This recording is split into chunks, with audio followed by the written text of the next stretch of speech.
The curse made us from stone to protect Girdlegard.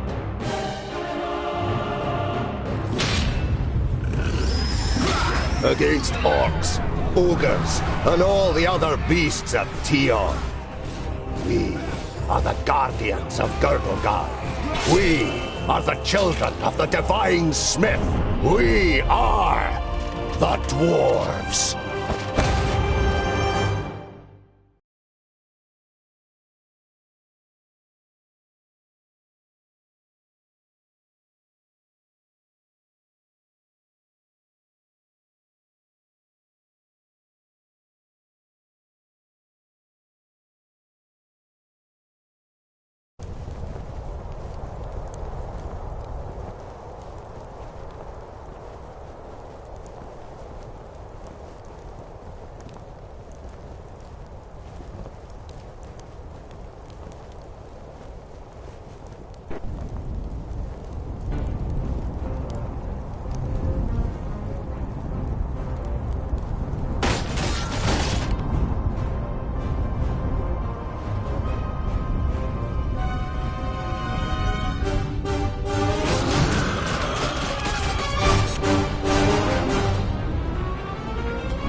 Right now!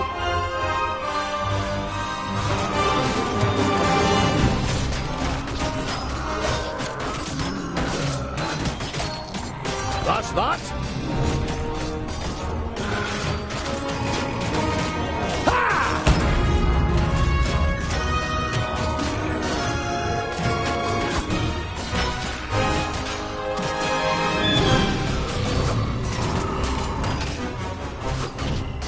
And again!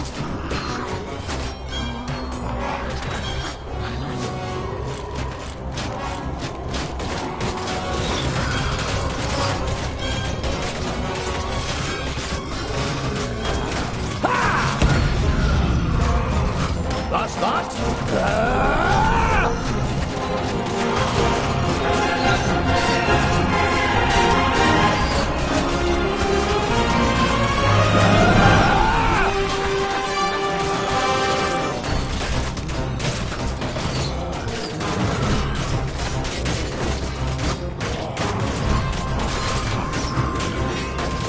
Just a moment!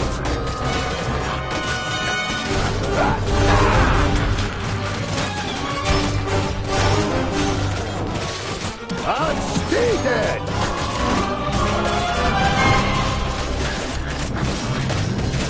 That's that!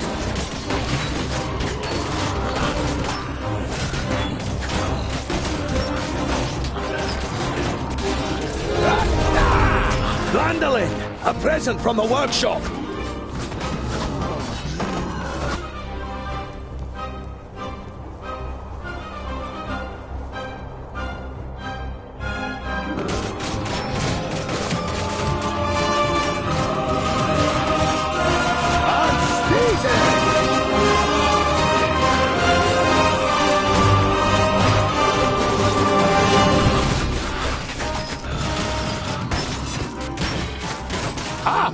I'd be happy to pass on this present to the Greenskins.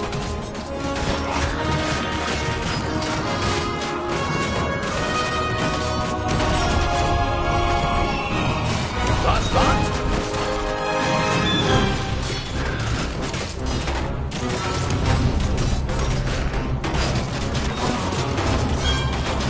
And stay dead. That's that. And stay dead. That's that. And stay dead.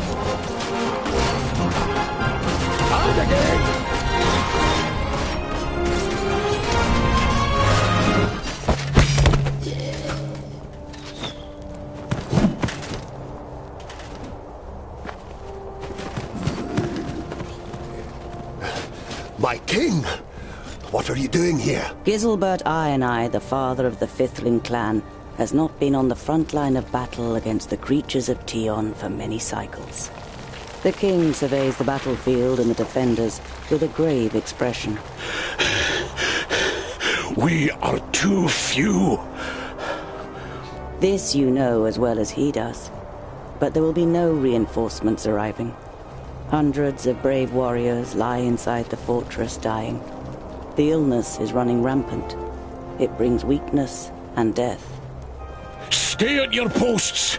Be as steadfast as the granite of which we are made. Nothing can break us. Vrakas is with us.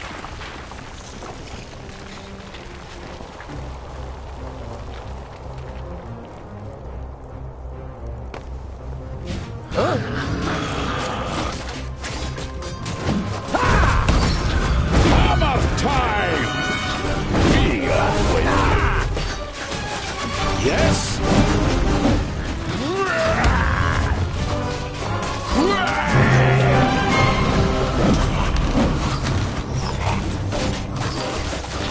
Another one gone!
The death of your king!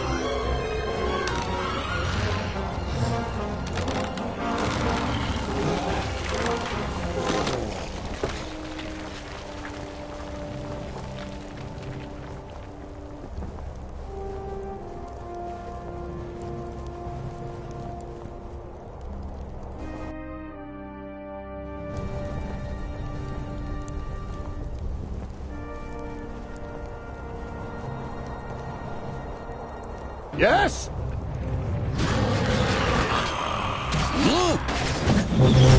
Out again! I'm skated!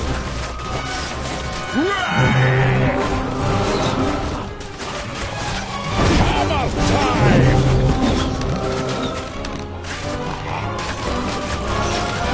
Another one gone!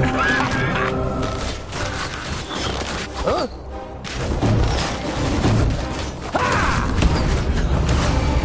Yes? That's that?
And stay dead!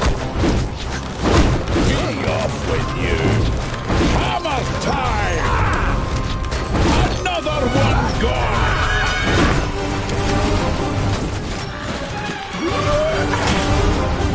And stay dead! And again!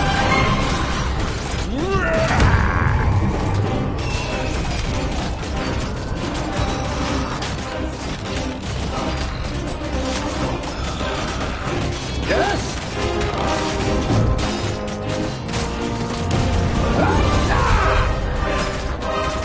Yes? Hammer time!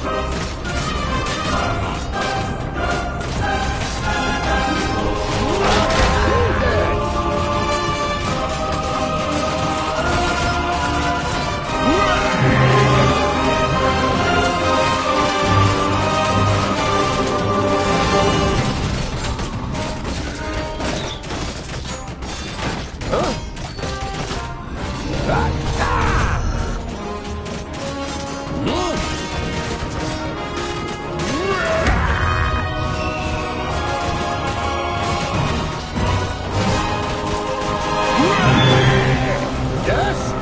Another one gone!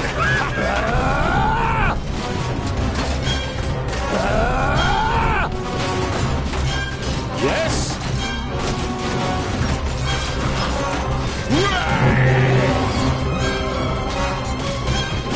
Be off with you!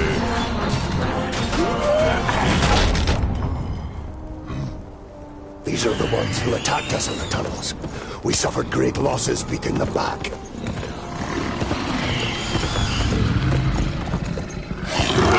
Come here and I'll split you like a straw, you treacherous elf! In his fury, the old king radiates a ferocious power that none of Citalia's children could withstand. But the slight, willowy being sitting astride the shadow mare just grins down, mockingly. You are mistaken. We are Alpha. We are here to destroy the elves. All peace-loving beings here in Girdlegard are under our protection, and you cannot open the gate that has barred your path into Girdlegard since the creation of the world. Not us, but perhaps one of your kind. This cannot be. Silence, you fool! Vrakas, forgive me for what I am about to do. Quickly! In formation! You must hold them back until I close the gate!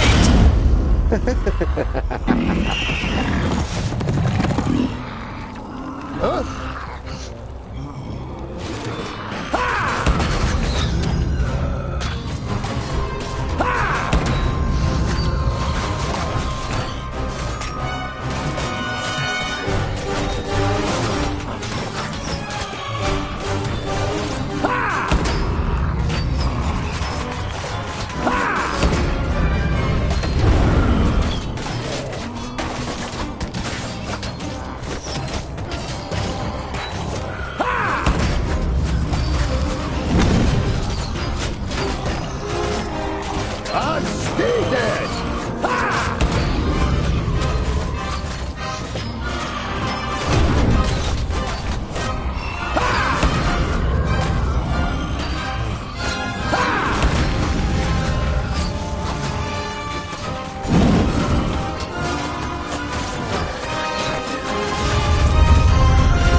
Look at me.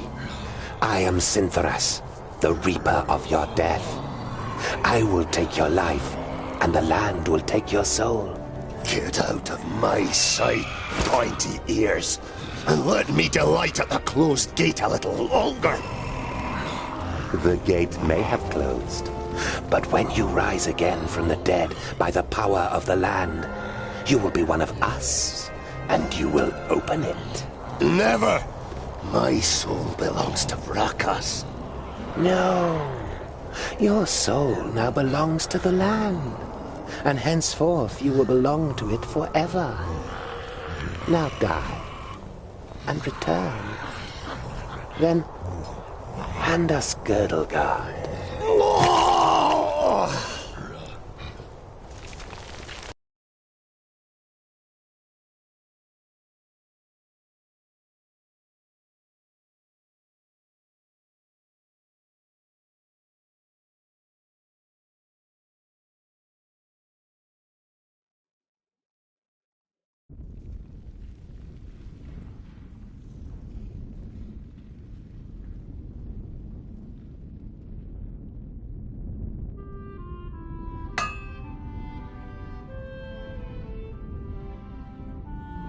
You're a perfectionist, Tungdil Bolafar.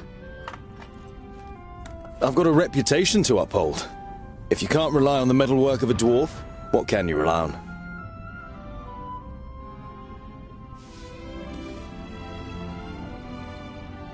What can I do for you? For me, nothing. It's Lot Yonan. He wants to see you in his study. In your mind, you go through all the recent incidents that might have annoyed the Magus. Apart from a few little squabbles with his famuli, nothing worth mentioning happened since the incident with your beard. You nod. Okay. You look dreadful. What a charmer. The maid gives you an ironic, reprimanding scowl. Ikana has been crying half the night. When you were teething, I carried you around the vaults. You played with my beard and I sang you to sleep. Frala smiles. She's heard this story many times before. That was 23 cycles ago. But I'm quite sure you didn't sing. You might have grumbled a bit. If what you've read about the dwarven lifespan is true, it'll be another 300 sun cycles and more before you are called to the Eternal Forge. The certainty of one day having to witness Frala's death already burdens your heart. I'd better not keep the Magus waiting. See you later. There's goulash for dinner.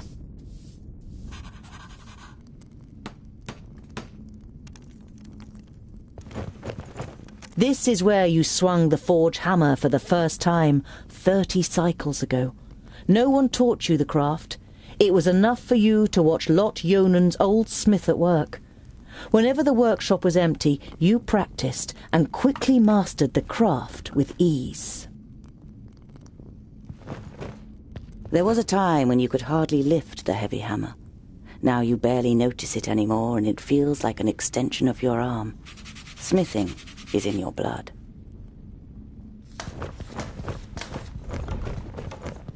Hey, groundling! Come to the kitchen, we need you. Jolison, a 4th degree famulus and your favourite foe among the students of magic, gives you a disparaging glance and disappears without waiting for your reply. Tungdil! Quick! Or the goulash will get burnt! You immediately recognize what the problem is. A chain running over a pulley for positioning the cauldron is detached from its mounting, and the cauldron stuck in the fireplace. It's a heavy load, and none of the famuli, who feel superior even during kitchen duty, dare do anything. They might burn their fingers, or even get a bit dirty.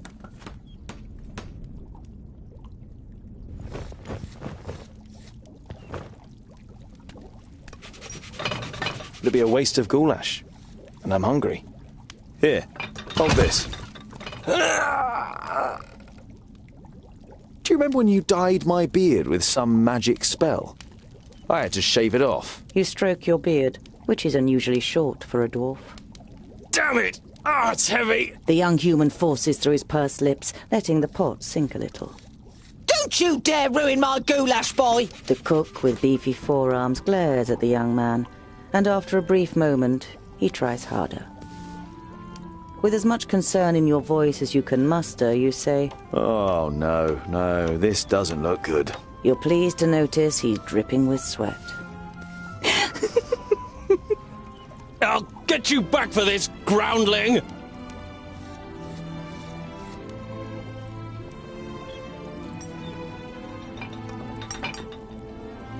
You damned freak! For a moment, you hope the Famulus really does raise his hand to you. But then he comes to his senses and leaves the kitchen, his face bright red. What a pair you are!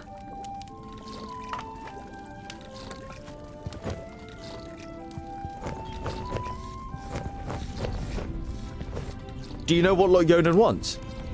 The maid gives you an amused look. She has often accused you of making things more complicated than necessary.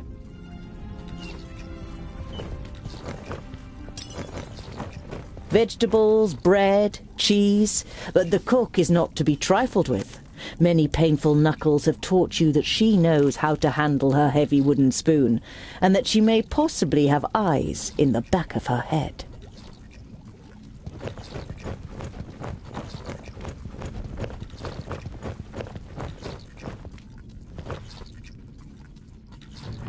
Hey, what are you doing, groundling? We're still eating here. Why don't you go and get your own portion?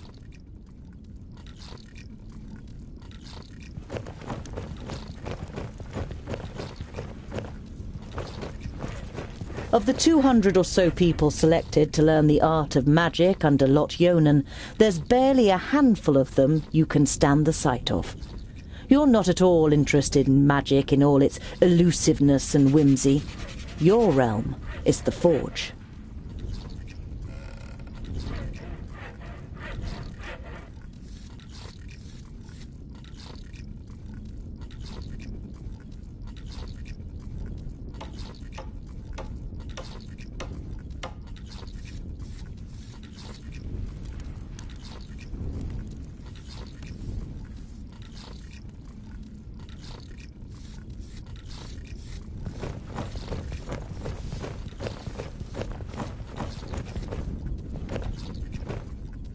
Lot Yonan didn't just take you in. He also taught you how to read and write. But you don't feel like reading right now. Especially as you already know all the books by heart.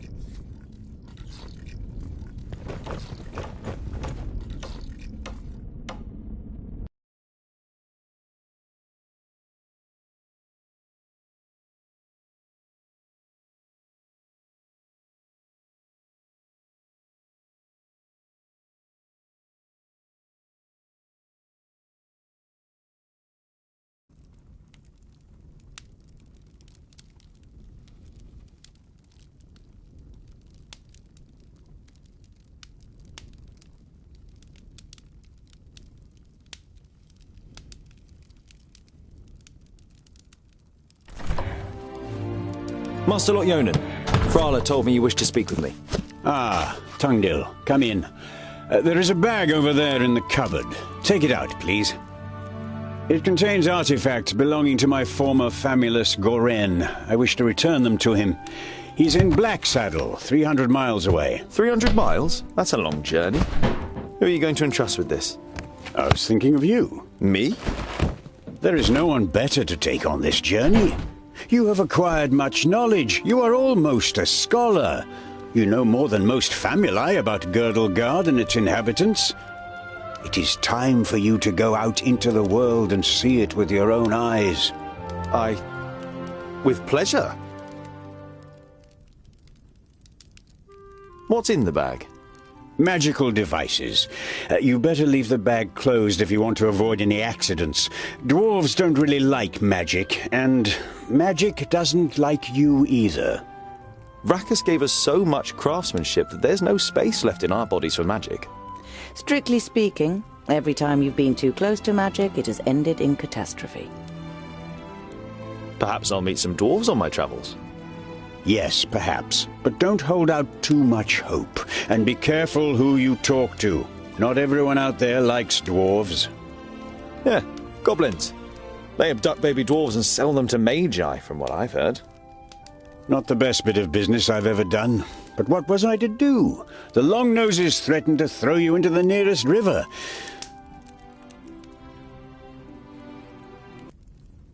Be on your guard. Look after the bag and don't lose it. May Palandiel be with you. And Vrakas too, of course. I'll set off immediately. I'll see you soon, Lot Yonan.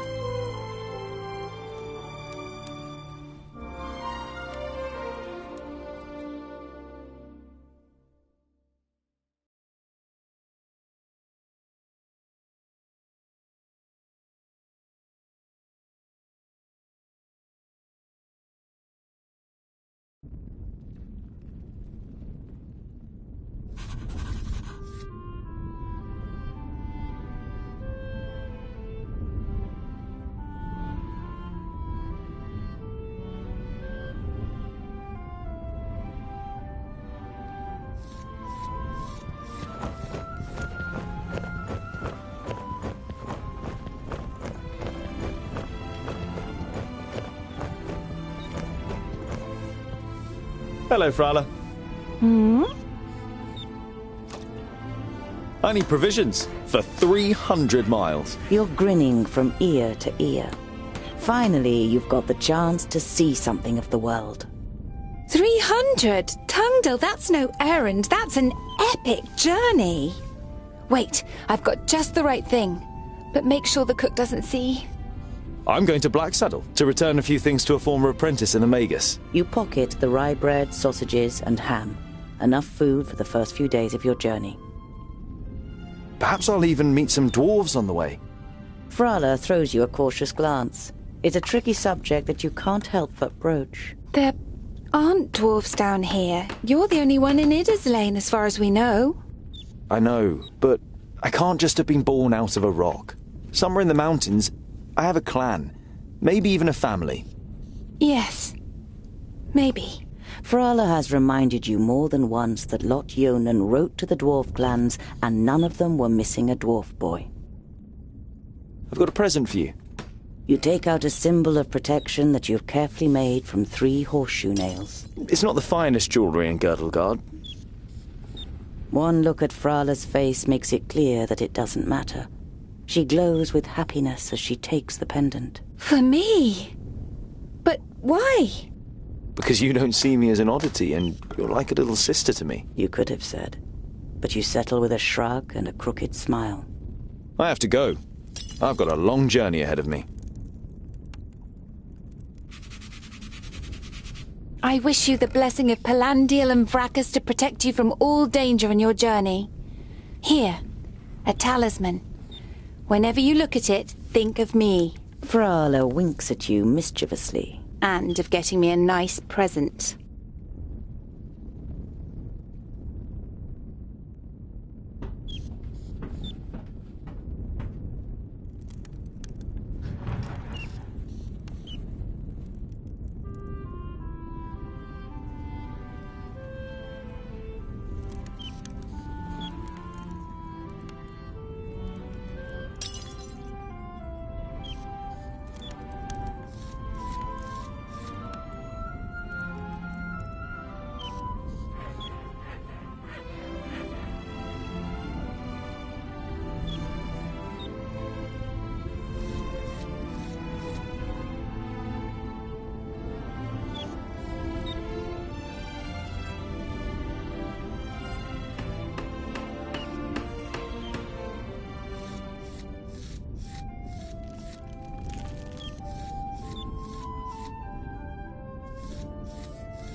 The beer that is delivered to the vaults is supposed to be the best beer in Iderslane. It's certainly your favourite beer, but you haven't drunk enough other beers to truly know.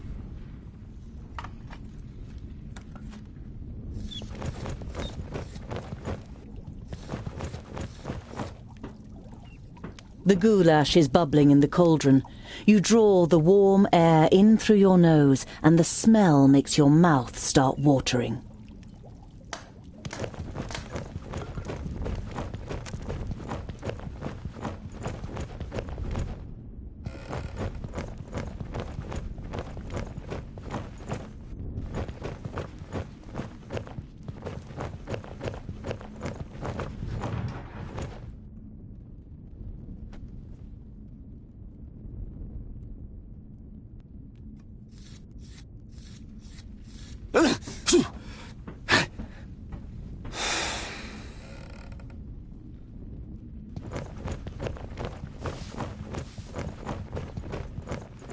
There are apparently dwarves who have never seen the sky.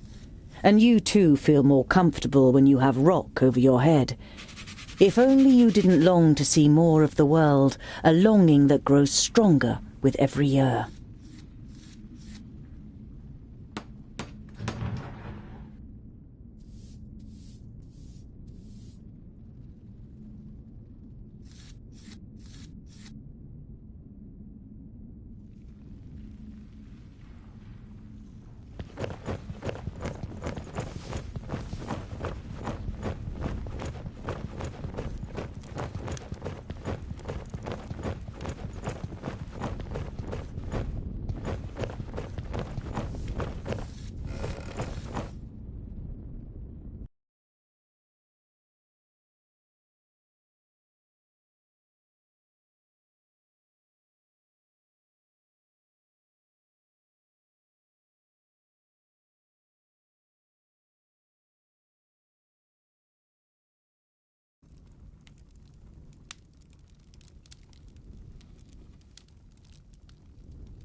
How nice to see you again, Lot-Yonan. It must have been an age since we last met face to face. Nudin, welcome. Please, sit down. No, thank you, my friend. These are urgent matters, and I don't have much time. You must come to Leos Nudin immediately. The perished land is stirring. Are you sure? What makes you think that? I found out about 60 orbits ago, during a visit to the borders. Our magical barriers have weakened and become porous. The Elfar have left their land, and a huge horde of orcs have marched into Girdlegard. Were you able to strengthen the spell with your magic? No. I can't repair the damage alone. We need the combined power of the 6. The other 4 are already on their way here, but we need your help too. I will set off for Parista without delay. Oh, and as you're coming, could you also take the opportunity to bring back the things that I lent to you? Of course. I have them already packed in a bag. Oh, thank you. We'll be expecting you.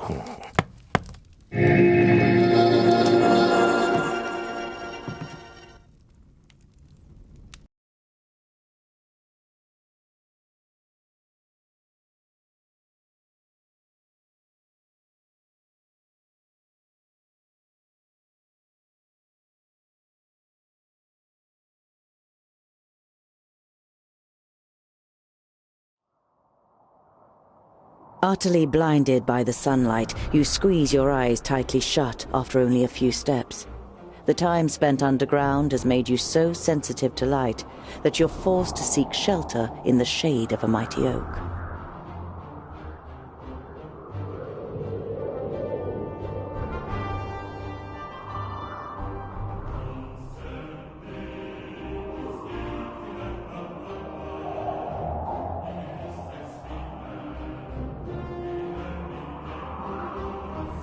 You reach a small lake by a birchwood.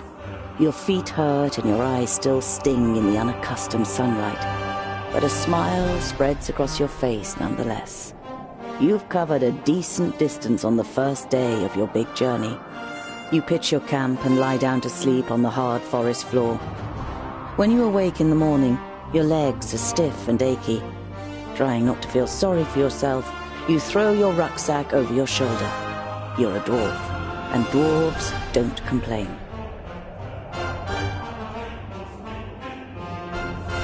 Around midday, with the sun high in the sky and the first beads of sweat appearing on your forehead, you see something move next to the road, a few hundred meters ahead. Some crows are pecking at something in the long grass. When you see the blood on the ground, you try to convince yourself it's from an animal that just happened to be killed on the road by a hunter. You know this is improbable, and your hope disappears completely when you see 2 human bodies lying in the flattened grass.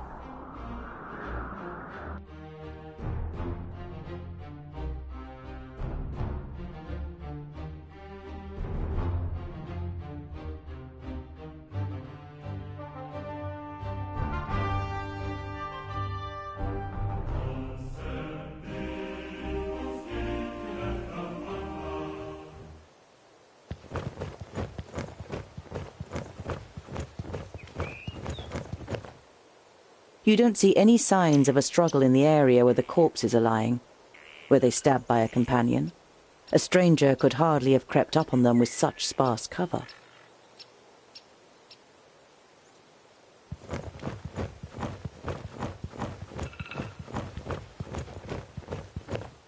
You scour the area once more and ask yourself what to do next.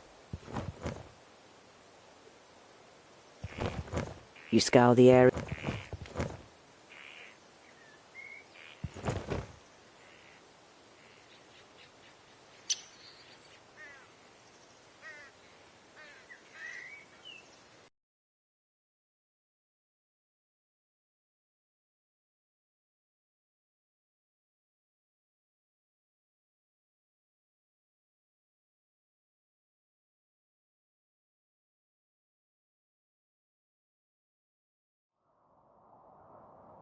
It's time-consuming and strenuous work digging shallow graves in the ground with a stick and covering the corpses with a few stones.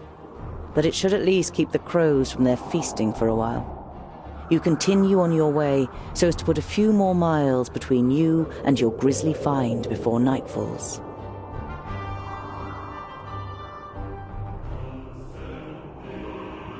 You see a flickering light through the trees some way from the path. It might come from a campfire.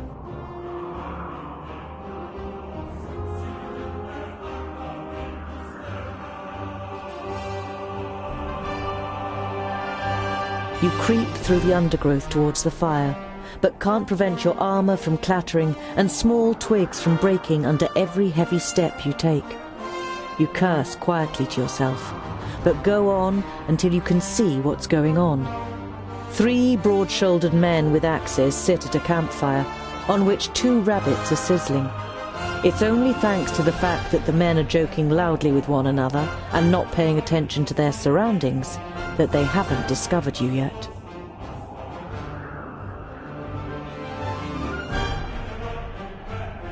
You sneak up on the men until a thick branch breaks loudly under your boot.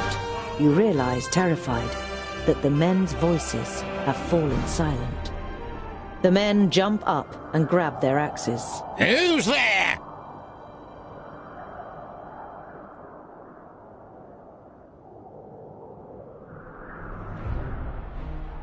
You step into the light of the fire, your hands raised in a conciliatory gesture. My name is Tungdil. I'm only... Well, I'll be. Is that a groundling? The men look you over suspiciously. What's a groundling doing creeping around here? Are you after our gold? I bet you was hoping to slit our throats once we fell asleep, subterranean scum.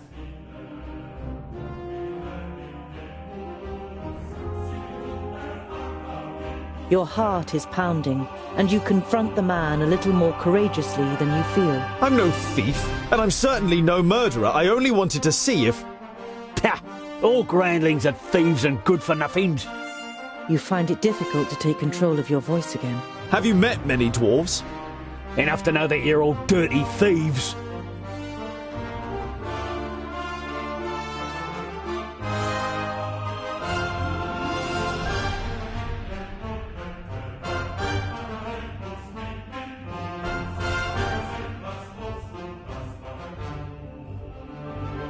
The next morning, visions of axes, faces full of hate, fists and heavy boots flicker through your befuddled mind.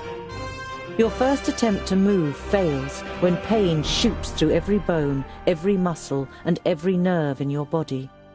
It's a long time before you manage to sit up and tend to your wounds in the early sunlight. There's no trace of the woodcutters. They must have thrown you into the undergrowth near the campfire once they were finished with you.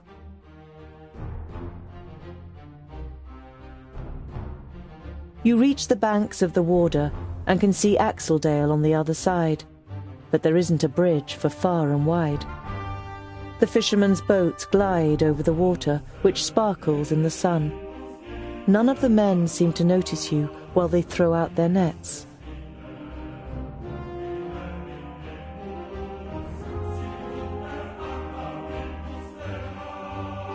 You call to the nearest fisherman.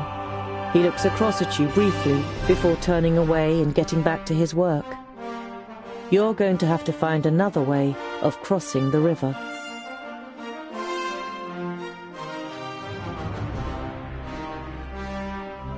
You look at the cold, dark water. The current seems so strong that they could carry off even the most experienced of swimmers, and you aren't even a mediocre one.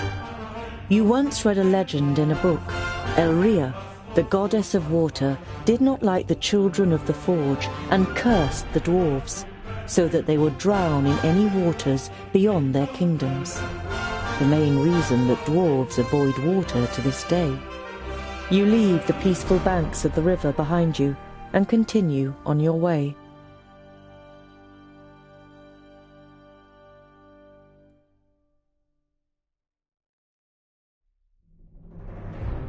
You look down on a large village on the banks of the Warder. Some of the village is built on stilts in the river. A wooden bridge spans the fast-flowing water. A huge wooden palisade has been erected to protect the village from attack. The guards on the palisade are watching you. Their armor looks well cared for and well made. The smith who made them knew what he was doing. You conclude that the men depend on the protection the armor offers and aren't just wearing them to look good. They're certainly not villagers.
The double gate is made of strong planks, sturdy but still much less solid than the fixed parts of the palisade. Security has been forgone here for practical reasons. Never a good idea when building fortifications. Some of the guards begin to whisper as you near the gate. Hello up there! What brings you to fair good water? And have you seen any orcs on your travels, groundling? The man leaning over the palisade eyes you up and down carefully. Goodwater is well known for its hospitality. A fact that you've just made up yourself. Let me in, and I will tell other travellers all about it. I regret to inform you that we cannot allow you to enter.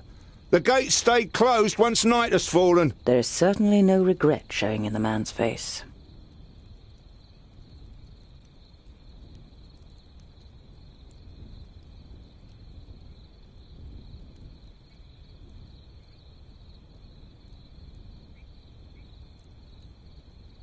I've got 20 pieces of gold here looking for a taker in the village.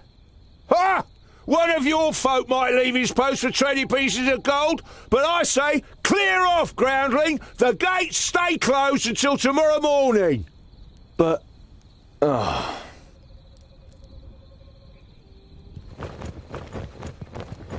The double gate is made of strong.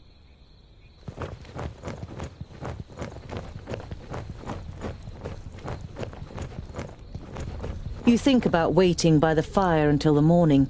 At least you wouldn't have to go cold.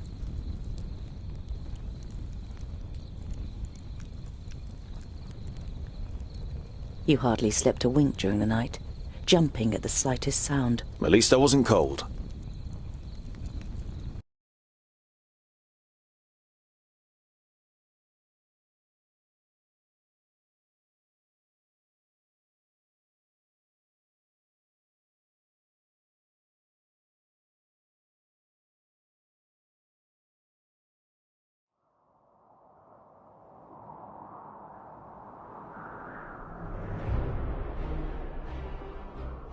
An uneasy feeling has been your constant companion since you left Goodwater. Every little sound in the forest makes you fear you've been discovered by a horde of orcs. But you reach the end of the day without bumping into any of the greenskins. It seems as though Vrakas has granted you one more day in Girdlegard. As night begins to fall, you pass a large oak tree and decide to call it a day. Near the oak tree is an abandoned camp with a fireplace. which appears to be a couple of days old.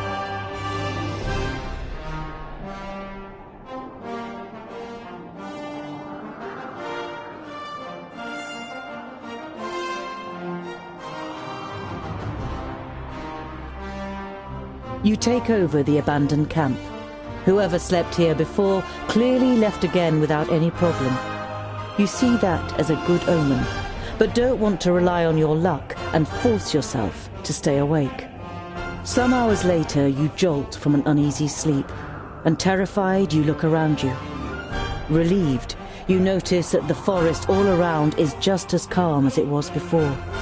You promise yourself that this won't happen again, and look straight into the face of an orc who is holding a knife to your throat. Before you fully realize the hopelessness of your situation, you feel the blade cutting through your jugular.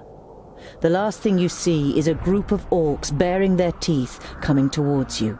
Then everything turns black.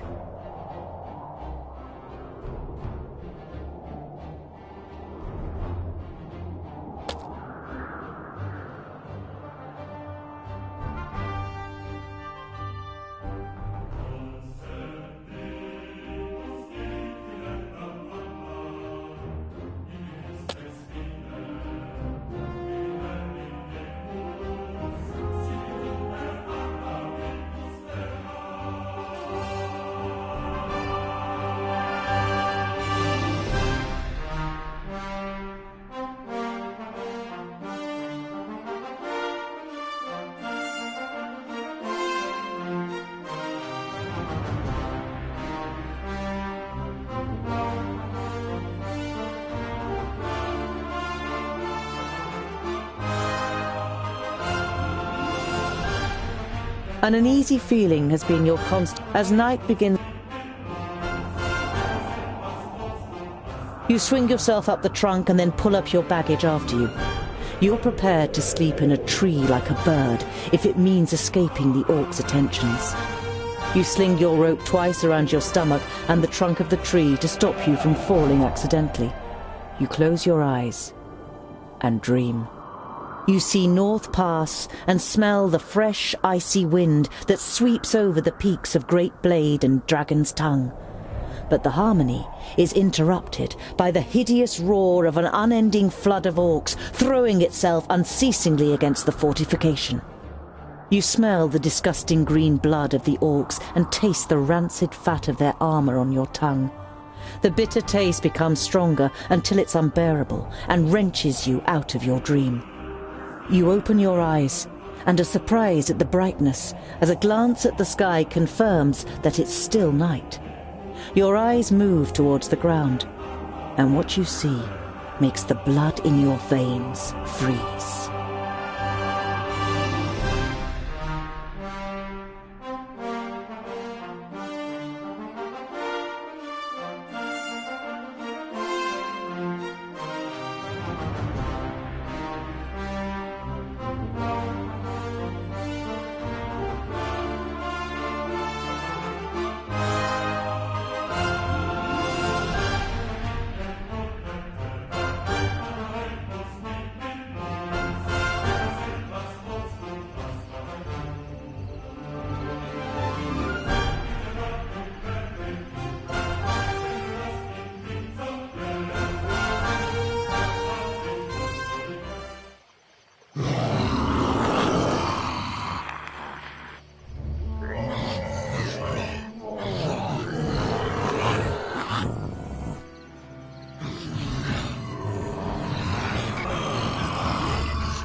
I am Sinthras of Son Balsur.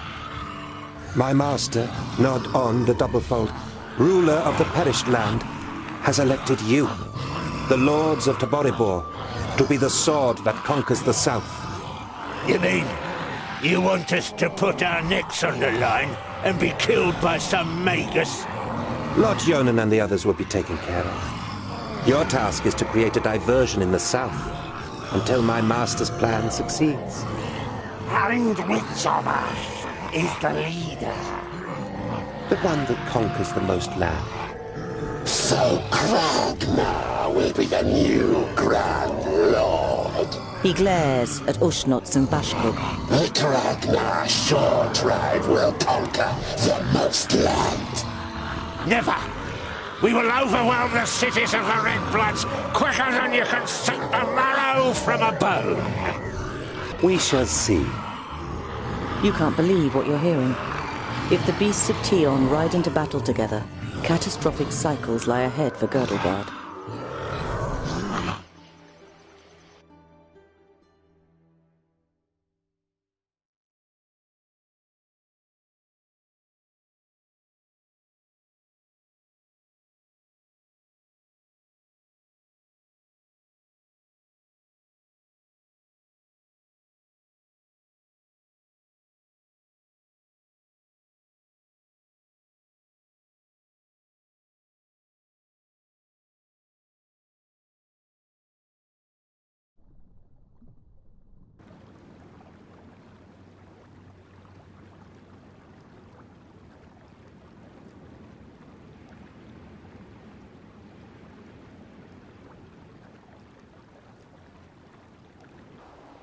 The night in the oak tree was the worst of your life.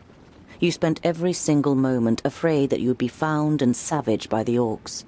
But as the first rays of sun broke through the treetops, the orcs abandoned their camp and left without discovering you.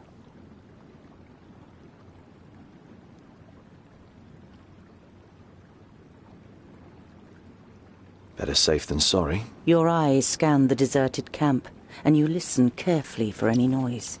But you don't see or hear anything suspicious.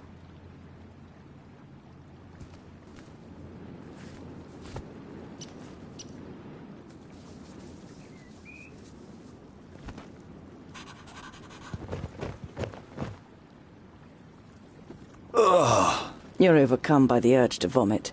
You have, of course, heard the stories, but seeing with your own eyes that orcs actually do eat humans is a long way from just reading about it. This is the place. I knew it was here. Come on then, find that stupid necklace. Hey, Fuskar! In front of you! A groundling! Perfect for a spotted breakfast.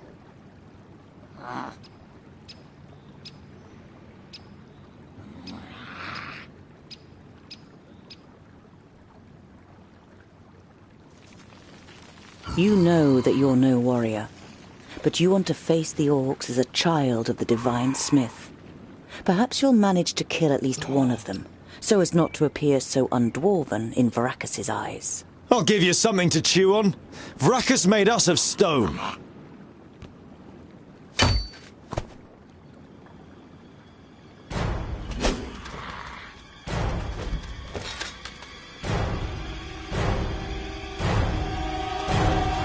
Oink, oink, little piggies!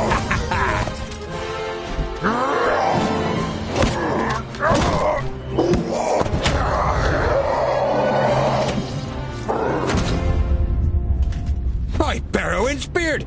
How did you manage to lose your weapon? Go and get it, and this time, hold it tight! Hey, that one was mine! You're just too slow, dear brother! Too slow? Just wait!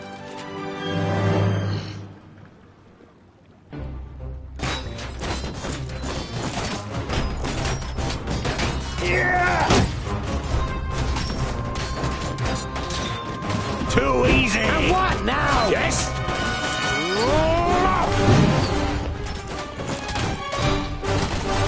Hardly put up a fight!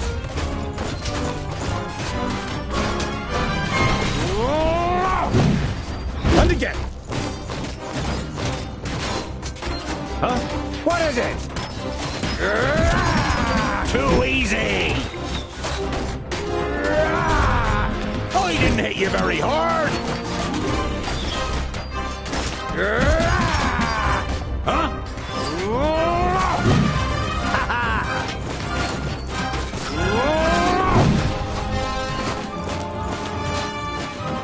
Too easy!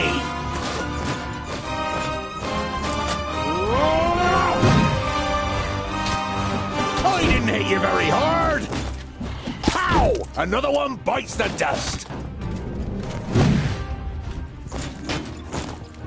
Don't rush me! Who's next? Ha ha! He hardly put up a fight! Bowen, give me a hand! They're hitting me pretty hard! And again. I'll be ready soon! Uh-huh. Ow! Hey! And what now? I didn't hit you very hard!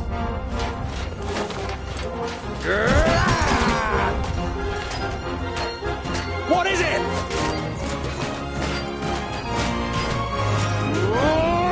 Huh? Who's next? Yeah!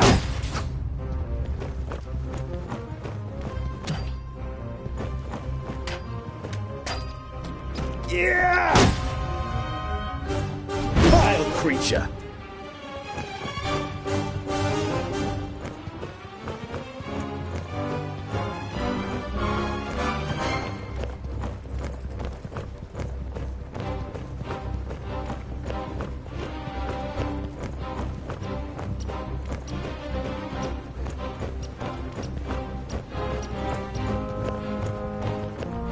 Huh?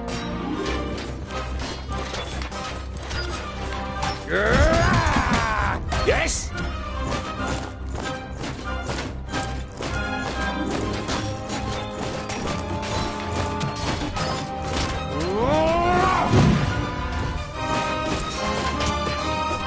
And again.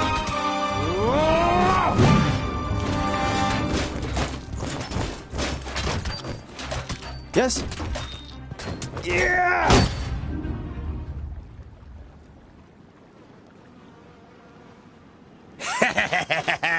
Oink oink! That's all? No more orcs? Well fought, young friend. Do you happen to be tongued ill? Well fought? But he fought like a... Boindale, what do you expect? He grew up amongst the humans. Who are you and how do you know my name? My name is Boindale Hookhand of the clan of the Swinging Axes. This is my brother Boindale Doubleblade. We've been sent to find you. Call me Ironheart. Are there any more piggy snouts around here?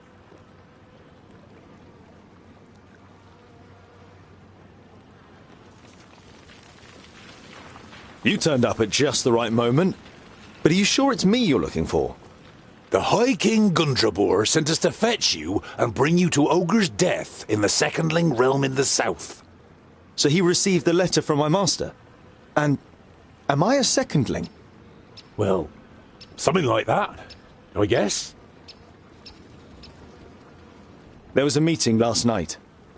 The Elfar serve a certain Nod-On who calls himself Lord of the Perish Land. They have enlisted 3 orc hordes to cause unrest in the south. Did you hear that, Boindale? Piggy snouts! The Elfar from Son Balzur and the orcs from Taboribor are working together? And could ally with the orcs from the Perish Land. The twins look at you solemnly. You all know what that would mean for the people of Girdlegard. We've got to... Yeah, I know what you're gonna say. But it's our duty to get you to the Ogre's Death Fortress in one piece.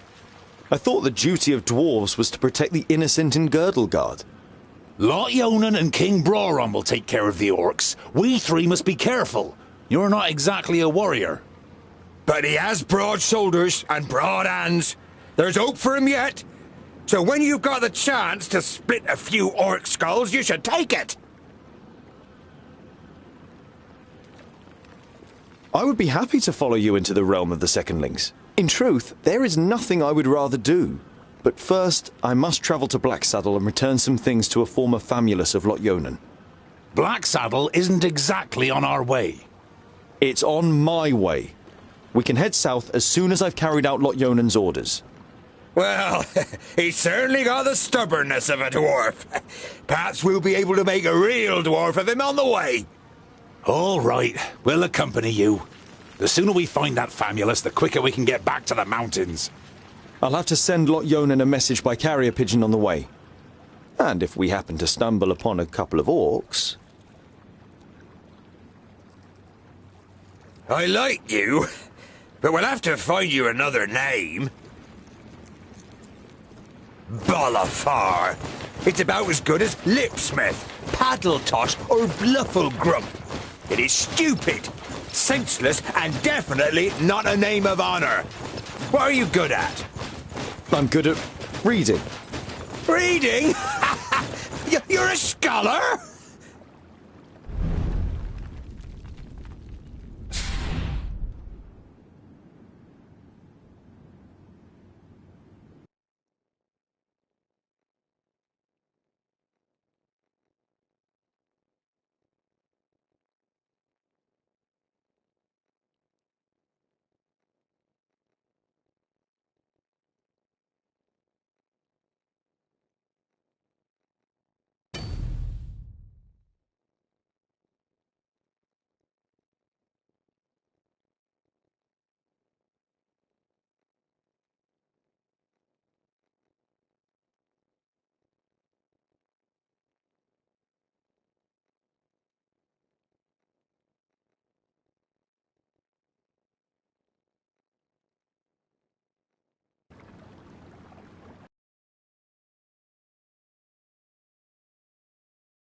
There are dead orcs lying in the defensive trenches and strewn over the meadows in front of the city. Some of the locals are busy throwing the bodies on pyres, while others repair the minor damage done to the city wall.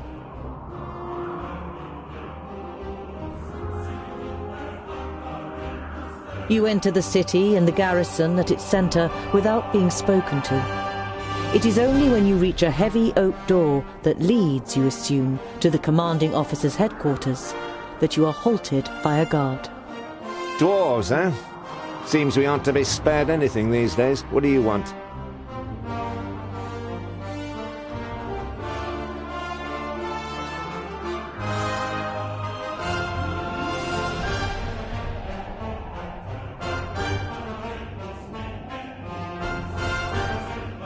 I must speak with your commander. Commander Valor doesn't have time. He's still very busy dealing with the aftermath of the orc attack.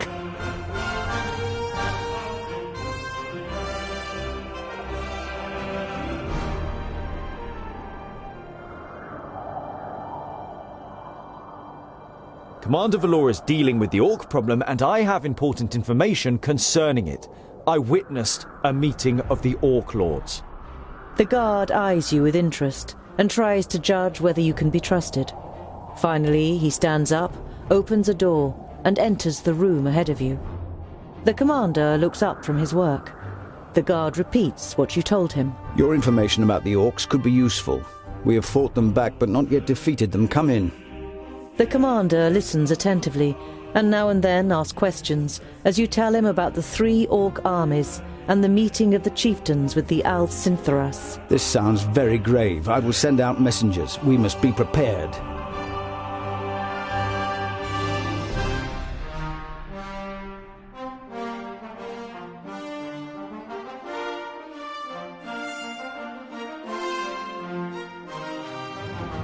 The orc army that attacked you was able to escape? What was left of it? They headed south. Unfortunately, I can't send anyone after them until the damage to the wall is repaired. The commander looks at you with a disgruntled expression.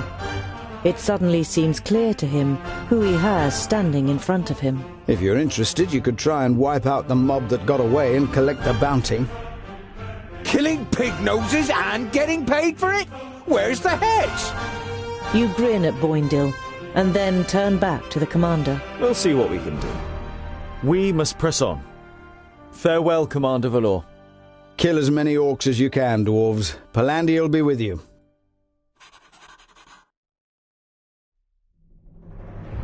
You see a camp with a wagon and 2 people on the edge of the path. Behind them, Black Saddle towers up above a thick, dark forest, about a half a day's journey away.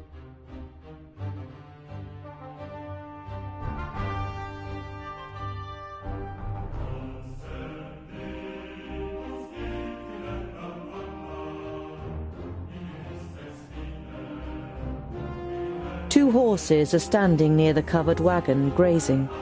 You can make out the shapes of boxes and barrels on the wagon.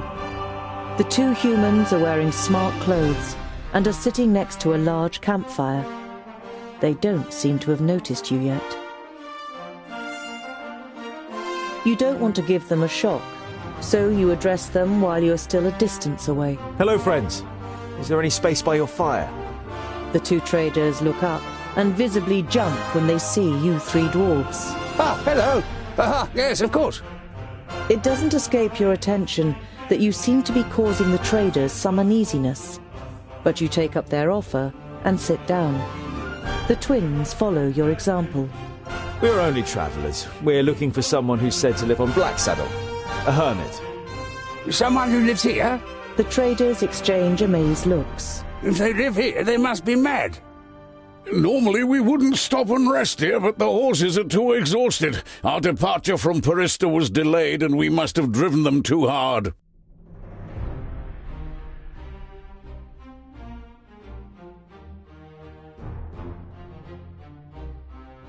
Why does Black Saddle make you feel uneasy? It doesn't look particularly inviting, but it's only a mountain. Only a mountain? You don't know the legend? The trader looks at you and the twins for affirmation, but you all shake your heads. Black Saddle was once known as Cloud Piercer, and it towered up into the heavens, the upper slopes of pure gold and the summit covered in snow. The humans wanted to attain this wealth, but the smooth slopes and the dazzling summit made the climb impossible. They called on the dwarves to help them. They were able to tunnel up through Cloud Piercer to the top. They hollowed it out and carried away the gold. The humans demanded that the treasure be shared, but the dwarves refused, and as they argued, the mountain began to tremble. There were too many holes inside for it to hold together. It collapsed and buried both greedy parties underneath it. The mountain lost its tremendous size and its beauty, and ever since has haunted both humans and dwarves with its erosive hatred, causing even the rocks to turn black over time. Pfft, never heard of it. Sounds like human tittle-tattle. Dwarves would never hollow out a mountain so much that it collapses.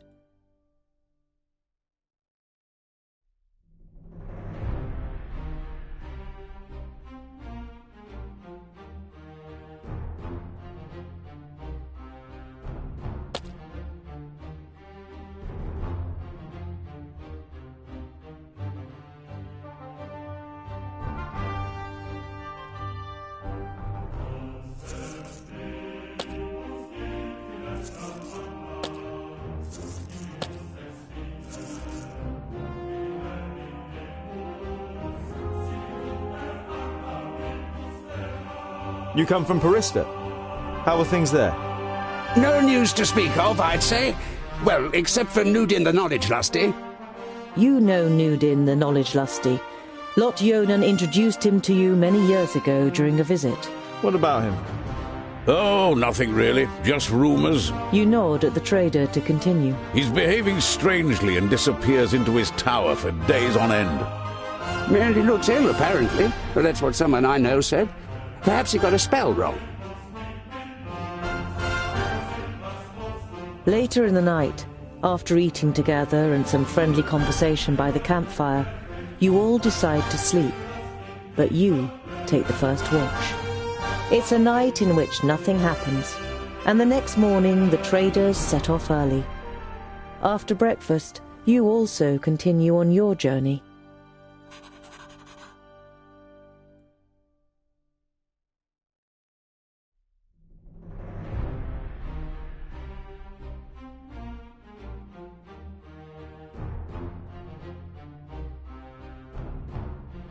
After a march through the thick pine forest, Black Saddle, the sinister tabletop mountain, and your journey's destination rises up before you.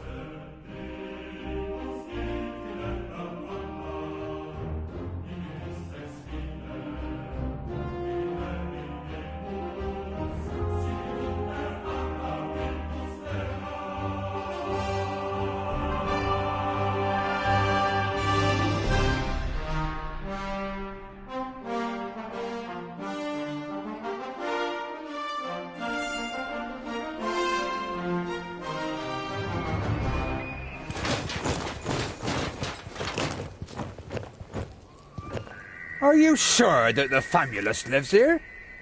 Yes, according to Lot Yonan. Although you try to put a lot of assurance into your voice, you too see no signs that anyone lives here. No castle, no tunnel, no camp. There's nothing here but mountain. Then we'll have to take a closer look. You do that, scholar. We'll be waiting for you here. You think about objecting, but it would just be a waste of breath.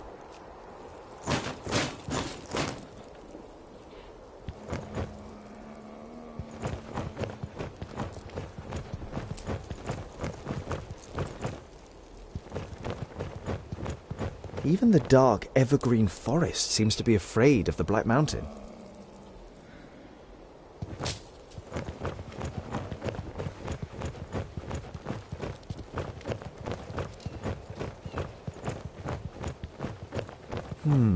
No trace of Guren here either. If he's close, then there must be some kind of cave somewhere in the mountain.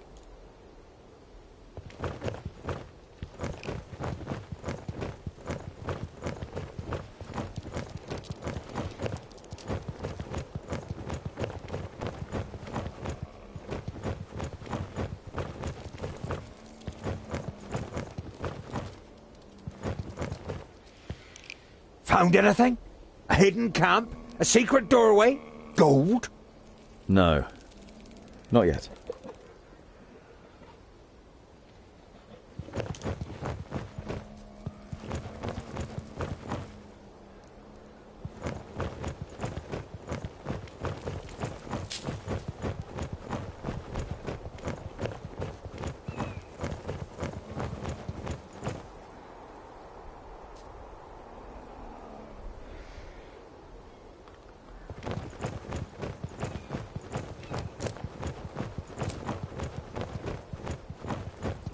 An old tree. Looks like it could fall down at any moment. There we go.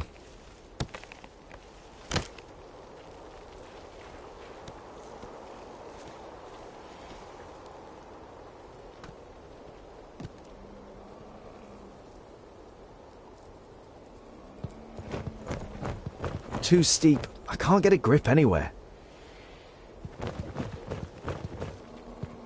I should be able to get up here.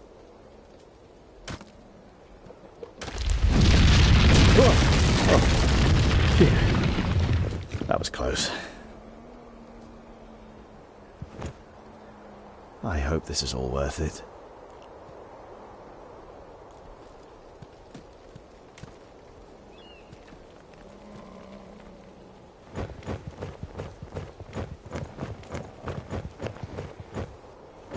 Definitely a rock face.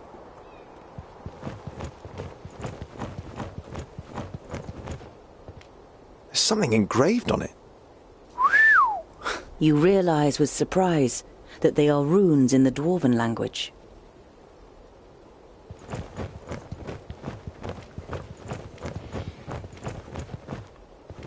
Built... Huh?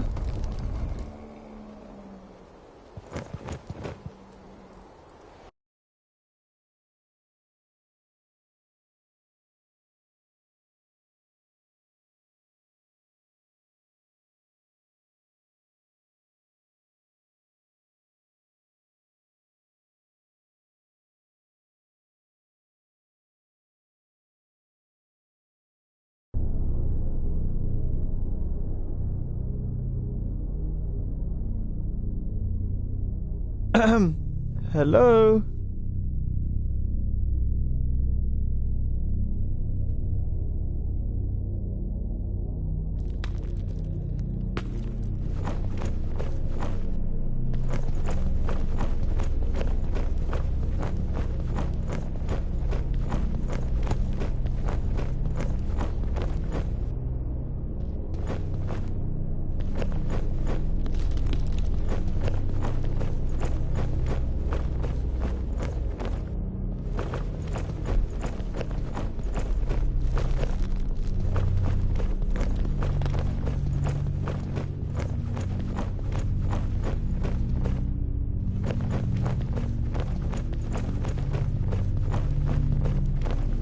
Master Garen!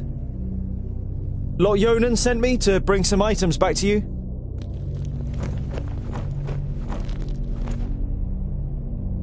My inquiries are almost at an end. That means I can finally go to be with my sunshine. I have never been to Greenglade, but I think I will like it there. I deposited my most valuable things in the grave of Horengarth before my departure and secured it with magic. The password is... You recognize the following words as rune names, but they're written in the learned language, so you don't know which they are. Greenglade.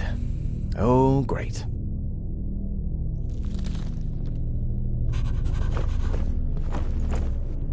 Useful. An eternal flame. I know who taught him that.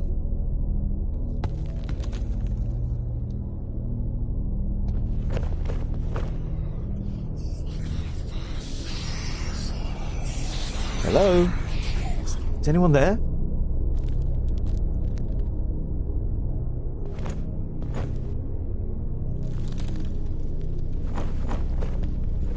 It looks as though Garen lived in the fortress for a while.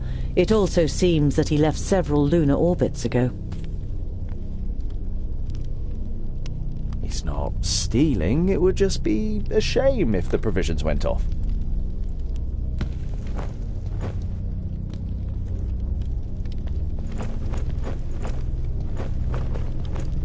Born of stone, forged in battle, arise reborn from the blood of the enemy.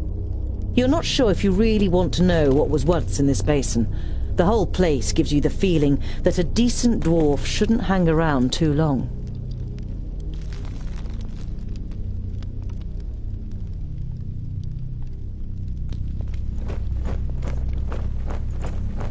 Sarcophagus. Perhaps I could open it. A rune. Clearly magical.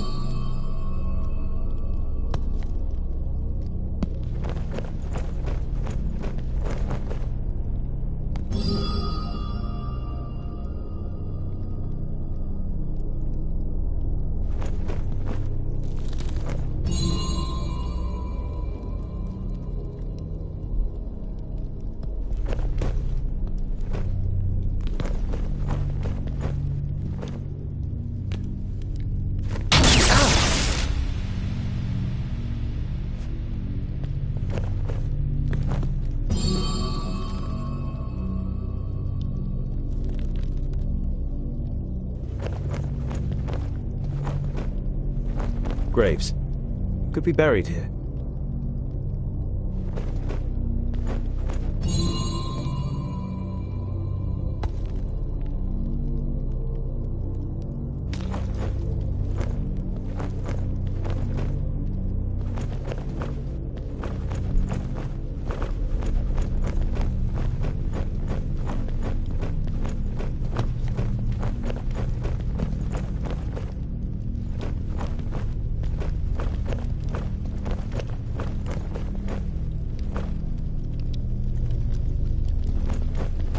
A series of weapons that are all clearly of dwarven origin.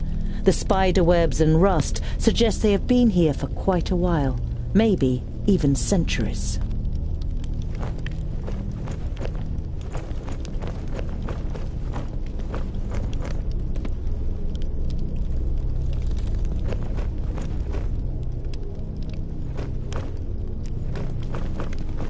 You have difficulty deciphering the scroll. Throw the firstlings in the forge. Beat the secondlings to a pulp. The fourthlings are... The rest is illegible.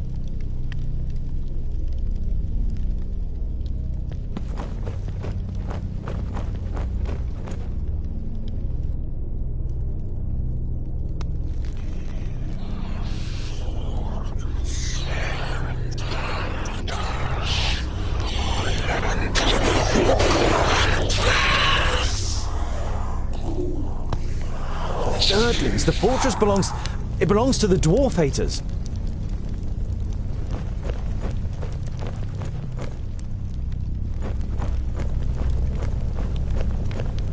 Lorenber's dwarves are not only as unyielding as a mountain, they are also as destructive as an avalanche. and would batter into lesser kingdoms just as relentlessly. The Four should find no salvation in Vrachus, only eternal damnation, so that they suffer indescribable torment between the worlds. You have heard of the dwarf haters, but this is the first time you have read their hateful words. You feel sick and turn away.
Ah, that's it.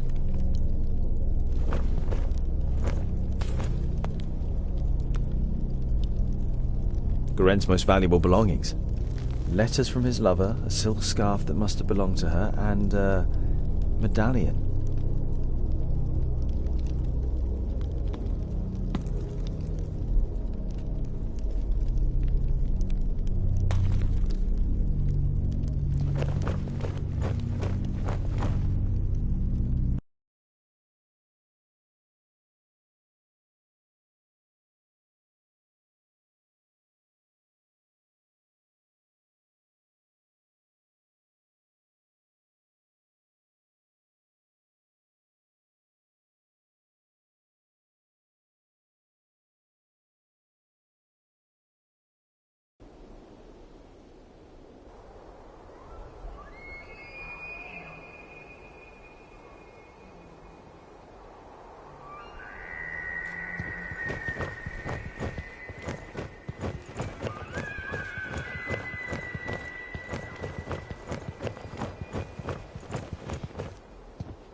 So, Scholar, what are the results of your inquiries? There is an abandoned fortress in the mountain, and I think it belonged to the Thirdlings. Boindale's eyes narrow. The blasted dwarf killers! A Thirdling fortress? Here? In the middle of Girdlegard? We must let High King Gundrabur know about this. The fortress has been long abandoned by the looks of it. Anyway, I can't go to Ogre's death until I have completed my quest. Goren is in Greenglade. Huh.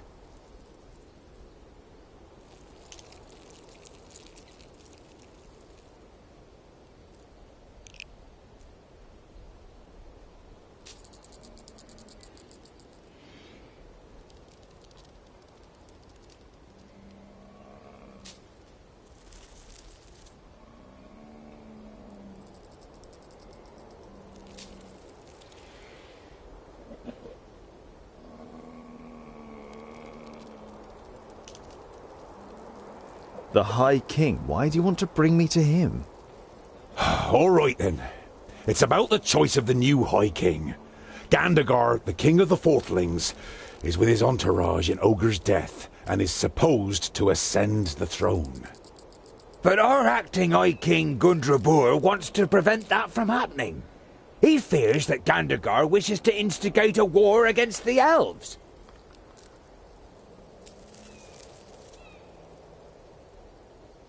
But what have I got to do with that? Boindil is about to say something, but is silenced by a nudge in the side from his brother. High King Gundrabur will explain everything when the time comes. You look distrustfully from one twin to the other. Boindil has donned an innocent expression, and Boendal doesn't give you the impression that he has anything else to say on the matter. What does this King Gandagar have against the elves? Dwarves and elves just don't get along. Brachus and Satalia made us that way. I know that, but going to war, for just that, after all this time? Well, there must be more behind it. They say that the King of the Fourthlings is full of hatred, and is a hothead in this matter. A Thirdling fortress? Here, in the heart of Girdlegard? That's strange, isn't it? And worrying. But they've always been wily. They move in the shadows and kill there too if they can. Do you know their story? I've read about it. Lorenberg, their progenitor, rejected the name that Vrakas gave him, who in turn did not give him any special talent, so his kingdom studied war. It helps them defending the East, but it also meant they ended up confronting the other kingdoms. No dwarf would ever even think of injuring one of his kind, never mind killing them. But the dwarf killers are proud of it. When they were even more powerful, they wanted to become the rulers of all dwarves. They are envious of our skills. They haven't been heard of for a long time, but you can be sure there isn't a single dwarf alive who doesn't hate them. Whatever, your High King must wait. I have a quest to carry out in Greenglade. But our quest is... Boindil raises a placatory hand and throws his rucksack onto his back in preparation. Let it be, dear brother. Look at him. He has made his decision, and you will not be able to change his stubborn dwarven mind. You can't help but smile.